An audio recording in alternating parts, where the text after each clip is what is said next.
Chapter 9 is all about equity in the distribution of income. So it's all about measuring how evenly Australia's income is distributed. First of all, equity and equality do not mean the same thing.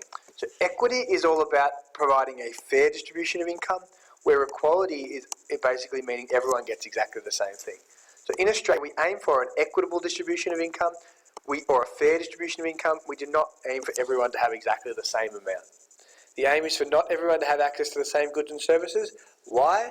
Well, because if everyone has access to the same amount of goods and services, that can lead to reduced incentives to be productive, to get an education, to work hard, because there's no monetary incentive, and we assume people are self-interested and profit-motivated. So equality is about evenness, equity is about fairness. And this subject is all about fairness in income, or this chapter, sorry.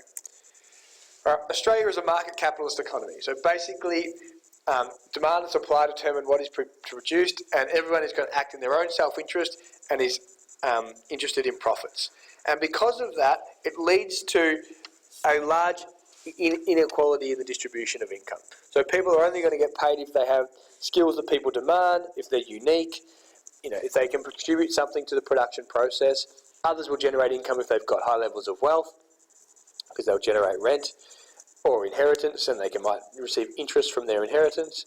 But because Australia is a capitalist economy that relies on demand and supply, it leads to a highly inequitable distribution of income, because wages are determined by demand and supply, and therefore, basically, the government needs to step in to redistribute income in some ways because of the large inequity in the distribution of income. And they do this through taxes, progressive taxes, and welfare and things like that. Basically, Australia's goal of equity in income distribution has 3 dimensions. So you need to be able to define the goal of equity in its entirety. It means the 3 things are: 1, everyone has sufficient income to purchase goods and services so they can achieve a dignified standard of living. So they can achieve a standard of living where they don't have to beg for food, where they basically, are living can live in a dignified fashion.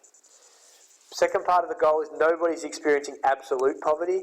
Absolute poverty is basically when you can't afford the basic goods and services necessary for survival.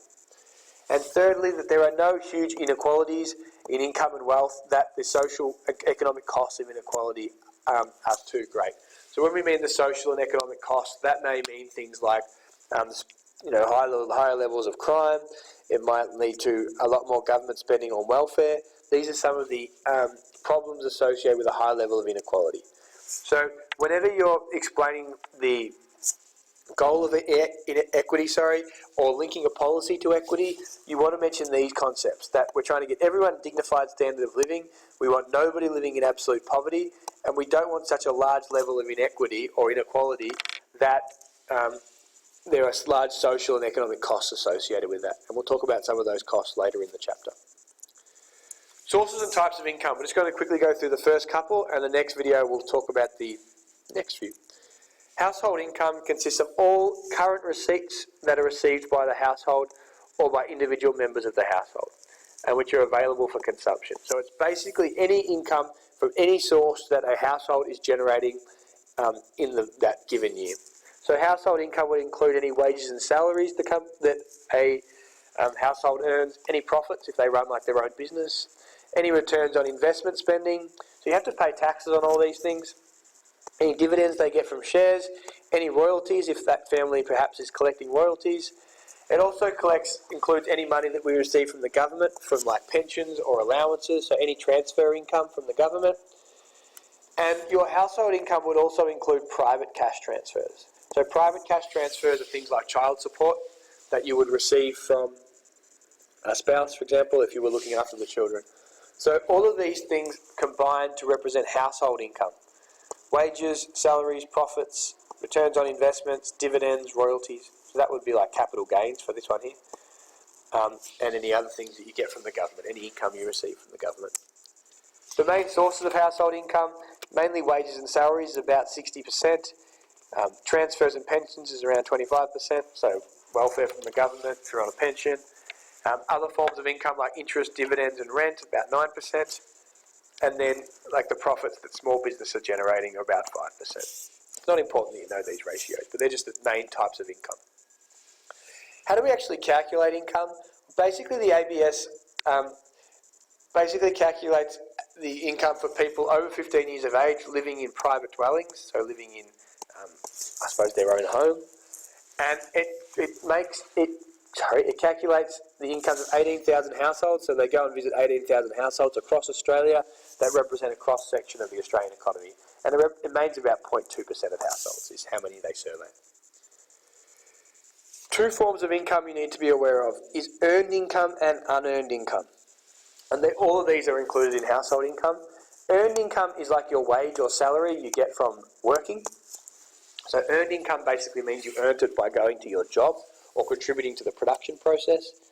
Unearned income is different. It's for providing resources other than labour. So it's for dividends you receive on your shares, interest if you've got money in the bank, or rent if you've got property. So that should really say on our savings, not our debt. But earned income is basically your wage from earning from labour. Unearned income is related to dividends, interest and rent. The easiest mistake to make is to say unearned income would include transfer payments or welfare. Unearned income does not include welfare. Okay, that's something else. That's a form of transfer income. Unearned income does not include welfare. Factor income is the combination of earned income from your wage and unearned income that you get from interest and rent and profits. So interest and rent and dividends, my apologies. So earned plus earned income represents our total factor income, which is the income that we generate from contributing factors of production to the production process. So any money that we get from land, labour or capital. Then we have transfer income. Transfer income is the money that you get from the government. So that would include money that is transferred for pensions or any unemployment benefits that you receive.